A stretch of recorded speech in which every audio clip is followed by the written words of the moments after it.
Private ആയിട്ടിരിക്കാനാണ് കുറച്ചും കൂടെ ആഗ്രഹിക്കുന്നത്. I always want people to know me as a singer.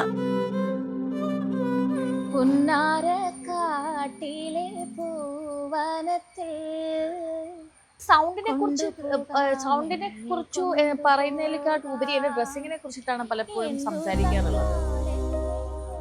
Onam എനിക്ക് എപ്പോഴും ഭയങ്കര വാംത്തായിട്ടുള്ള ഫീലിംഗ് ആണ്. വളരെ എക്സൈറ്റഡ് ആയിട്ട് ഞാൻ പോകുന്നു. അപ്പൊ ആദ്യം സ്റ്റുഡിയോയിൽ കയറി നിന്നിട്ട് ഡബ് ചെയ്തോളൂ എന്ന് പറഞ്ഞു. എന്താ ഇല്ല, ഞാൻ പാട്ട് പാടാനാണ് വന്നിരിക്കുന്നത്. അല്ല, അച്ഛന്റെ നഷ്ടം വലിയ നഷ്ടം തന്നെയാണ്. നമുക്ക് ഒരു പാരന്റൽ ലോസ് എന്ന് പറയുന്നത് നികത്താൻ പറ്റാത്ത ലോസ് ആണ്. എന്തു തന്നാൽ എന്നെ കൊണ്ടുപോകും ഒരു ഭാഗ്യം എന്ന് പറഞ്ഞു കഴിഞ്ഞാൽ പാടിയ പാട്ടുകളൊക്കെ എല്ലാം ഹിറ്റാണ്.